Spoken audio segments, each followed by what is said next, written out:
G'day mates, welcome back to my YouTube channel. In today's video, I will of course be talking about the insane update that we just had dropped that had finally some big map changes. Slurpee is completely different, whether you love it or you hate it. I'm going to break down how much it's changed, what I think it's going to mean for FNCS, because these changes are in competitive. We also have the new item, the Grabatron. We have the new Ariana Grande skin. We have more information about the Rift Tour, and a lot of you guys talking about how the event this weekend is going to change the map. It's going to be crazy different, and I want to give you my opinion on why I don't think that is. Also, I want to recap the cash cups. We had a lot of exciting stuff happen today. We had Tayson's team start an hour late, but still managed to win the entire tournament because they dropped two 40+ elim wins back to back, which has raised this whole debate about should there be elim caps, should there be higher skill-based matchmaking in tournaments. Whole bunch of people talking about that, so I want to break that down at the end of today's video.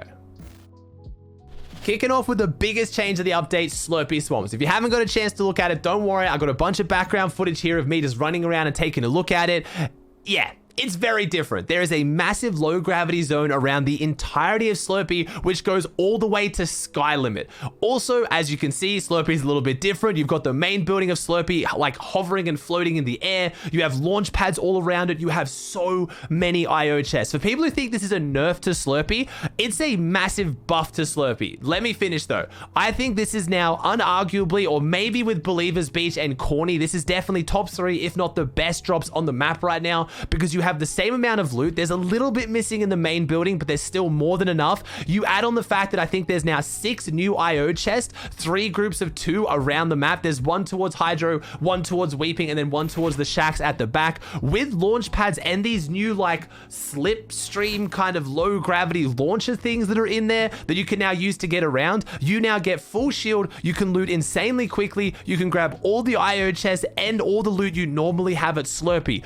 But if you're contested, fighting in this low gravity is so irritating. It's like having a hop rock on constantly. That's literally what it is. You don't take fall damage and you can just jump around everywhere. It's not like the zones in Holly Hatchery or those kind of weird cubes where you can build inside them. It's literally just a low gravity zone. So if you get this uncontested, if we can see maybe Mitro's team or Kiriachi's team or Jack's team, the 3 major teams that have been dropping Slurpee Swamps, if they get this uncontested in a round 4 final setting, their loot is going to be ridiculous, and the low gravity isn't really going to affect them. If anything, it's going to help them get around the POI faster.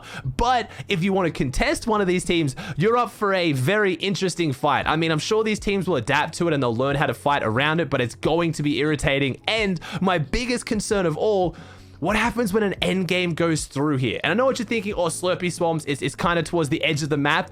You clearly haven't seen the memes. OCE last FNCS, 11 out of 12 zones went to Slurpee. You probably remember the EU qualifying week when Kiriachi was contested at Slurpee, but they got 5 out of 6 zones finishing on Slurpee. A lot of zones pulled to Slurpee, and trying to play through this, it literally goes to the ceiling. There's no fall damage. Everyone's just gonna grief hide, jump off, go crazy, jump around. Like, it's going to be insane. But I know what you guys are thinking. Aussie, you keep asking for map changes. Like, why are you mad about this? I'm not really. I'm really not. I'm quite excited. It feels and looks really, really cool. It looks really fun. I would have potentially liked more loot added to the map because technically they've taken loot away from the map. The middle of the map, when there used to be, I think, 6 IO chests and you had the mothership, that is now all gone. So there used to be entire teams dropping here. In the most recent qualifying week, you had Scoped and Okus and Blake dropping here for FNCS, and they got a lot of loot and they made it work. That loot's now gone. So there's one less drop spot on the map. That's the only reason why I'm getting upset. I know I've been hashtag team nuke the map as a bit of a joke, and I want some map changes. And hats off to Epic. They didn't put FNCS on this weekend so pros can adapt to the map changes. I love that. I think that's a fantastic thing they've done. I just wish they would add more loot, not take it away. I wish we had more POIs added. So the middle of the map, I think that could be a great POI. There's just so much room around the map for more POIs. I know that could affect pubs or arena pacing a little bit, like teams running into each other and having too many places to go and hide, and I get that, but at the same time, I think in an FNCS season, we need more loot right now. I've been pushing for the fact that I really want next FNCS after the next one that's trios to be duos. I love trios. I'm just a little bit bored of it, but the main reason why I want duos over trios is because there's just not enough drops on the map. I've talked about this so many times. Just look at the teams that just automatically qualified into finals. The top 5 on EU and NA East were all uncontested. contested. I think the highest placing team that was contested was like 7th place on NA East with Bowl Cut Tyler. Don't quote me on that, but I know none of the qualifying teams were contested. You need to be uncontested to do well right now competitively, and unfortunately there's not enough loot for everyone.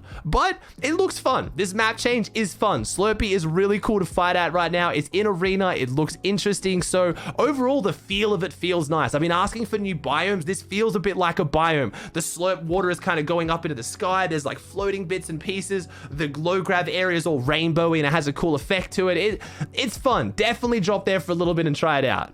Let's talk about this new Grabatron item. Now, this thing is ridiculous. Before you freak out, it's not in competitive, it's not in arena, but you can grab almost anything. You can grab vehicles, you can grab items around the floor, you can grab like random fence posts, you can grab RPGs out of midair and throw them back at people. It's a cool, fun item. I think it's gonna be a bit broken, but I like the way casual at the moment with pubs is just crazy. I think UFOs and some of those things could maybe be taken out because I think even a lot of casuals find them quite frustrating, but I like the fact that they have this massively split loot pool. I've been asking for this for seasons, and I'm so happy to see Epic doing this. You go into pubs, you've got the railgun, you've got the recon scanner, you've got this Grabatron, you've got that other giant orb alien gun that I haven't even used that much. It's crazy. It's fun for the casuals, and for the most part, it looks like the casual player base is enjoying it, and it's bringing a lot of old people who used to not find the game too much fun back. If you try to take pubs seriously, you probably find these frustrating because, you know, bad players are getting to railgun you through a wall and all that, but I think that's what pubs are going for. I think that's what Epic's trying to do with pubs. It's the more casual area to play if you want to just have fun and give anyone a chance to win or do well. If you want to take it seriously, that's when you go in arena. So I like this, and the Grabatron item looks really cool. I'm not going to break down how strong it is or strategies or guides on it because, again, it's in pubs. It's not in competitive, so it doesn't stress me out too much, but it looks like good fun. Now, let's talk about this Ariana Grande skin and the Rift Tour. So a lot of people are talking about this, are thinking it's going to make crazy map changes. Like, Aussie, all we got was Slurpee changed. I thought we're going to get insane map change, but don't worry, the Ariana Grande event's going to do it. But when you look at it, that doesn't actually make any sense. You have to go to the Rift Tour. Again, it has different times that you can like book in for the Rift Tour. You can go to all of them. You've probably seen it. It's in the Fortnite. It's in the Rift Tour tab, but they can't make map changes with the event then, because it can't just go backwards and forwards between the maps because there's lots of different concepts. Like, for example, when you have a concert on just one time, like the event, right? Like, let's think of the volcano event. It happened at one time. Everyone had to be there to watch it. That can cause a map change because then when you log in after that, the map is different. But like the Travis Scott event, I think it's just going to be a crazy, cool concert, which I am pretty excited for, honestly. A crazy, cool concert. Hopefully all the lights, everything like the Travis Scott event, because everyone really enjoyed that. But I don't think it's going to have any gameplay changes. So I think this is the major gameplay change before FNCS. But like I talked about earlier in the video, they did postpone FNCS this week, and the Cash Cup, they've moved it till tomorrow. So if you want to play the solo Cash Cup, it's actually tomorrow, not this weekend. They've moved them so it doesn't clash with the event, but I don't think that's because they're going to do map changes or gameplay changes. They just don't want the event going on during tournaments because, I mean, I don't know how that would work. You know, you load up for your final game, let's go boys, 10 points to win the Cash Cup, and then Ariana Grande pulls out and hits a solo. Like, that's not really going to work. So I get why they've moved it, and again, I've got to sing Epic's praises here. Really respect them and appreciate them giving that much of a heads up. This bye week has been planned for like, I think over a month now since they made the rules, maybe even 2-3 months. I think a lot of people didn't realize it was going to be for an event. I didn't realize, but now we know why there was a bye week, but at least we could plan around it. And again, the Cash Cup being moved as well. So instead of just canceling them last minute, they've actually thought ahead and moved them, which is fantastic communication from Epic, and I hope this keeps going. The Ariana Grande skin looks pretty cool. It looks like you can also, if you're a Fortnite crew member, you get like the glider, and I think you get like the background and stuff, but you don't get the skin. I'm guessing you're gonna have to buy the skin. Obviously, they're gonna want to make money out of this, but overall, it's looking pretty cool. But are we gonna get crazy gameplay changes this weekend with the Rift Tour? I don't think so. I think we're looking more like the Travis Scott event more than like a Rocket event. Swinging back to look at the Cash Cups that took place today, we had Jampa, Threats, and Rise on NA East get 222 points. They took out first place, but look at the match history. They only played 7 matches to get 222 points. Look at this match history. 38 Elim win, 10 Elim third, 11 Elim second, 7 Elim win, 10 Elim second, 6 Elim second, 4 Elim eighth. They just got an average placement of 2.71. Obviously, that 8th place dragged it back up, and an average limbs of 12.29. in a trio cash cup. They didn't W key, they didn't start late, they didn't go crazy. They literally just played consistent. They got a 38 elim win off the bat as well. I've said it before, Jamper, Threats, and Rise, I will not be at all surprised if they win FNCS, and honestly, I will be surprised if they don't get a top 5. They are looking so consistent right now. They are super fun to watch, super happy for them. We had Jay's team in second, we had Tabs G's team in third, Adam's team in fourth, we had Creo playing with Nosh and Avery. In case you guys are confused what's going on there, not a crazy team swap, don't worry, there's no actual team swaps. You have Clicks going to LA, you have Bucky going camping.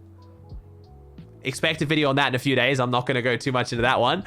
So obviously they were away, so that meant that Creo was going to be filling in. He didn't have a team to play with. Booga wasn't able to play, so it just made sense. Creo fit in with Nosh and Avery, and they did really well. You had Dgen's team, Niddle's team, you had Illa's team, so Macwood, again, his new team doing really well in Cash Cups, just needs to do a bit better in FNCS this week. You have Aspect's team, you have Problem's team. Again, I'm not going to go all the way down the leaderboard. Sorry, Beef, and anyone else who comes after that. It was a really good tournament, though. It was very exciting to watch. Again, nothing super crazy. A lot of the teams you'd expect to do well did well. The only thing I want to mention is what looks like a change to skill-based matchmaking. I don't know whether this is actually happening. A lot of people saying that I'm just, I'm imagining it, but it looks like skill-based matchmaking or ELO, so how, who gets in a lobby with each other is still there, but it's not as close as what it used to be. I feel like a few weeks ago, you were getting like ridiculously stacked games of all the best pros. You're still getting that, but it seems like there's also players getting into lobbies that aren't as good, and queue times are a lot faster. And again, people are getting queues for their last games, like Benji Fishy today for EU, which I'll talk about in a second. He got a queue in about 2 minutes when he was in second place. That doesn't normally happen. Normally, when you're on really high points, a lot of teams will sit in 8-10 minute queues and still not get a game. So I think skill-based matchmaking is still there, but I think they've really widened up how it works and who gets into lobbies to make them still good, but not as good. And when you look at EU and what Tayson's team was able to do, it makes more sense.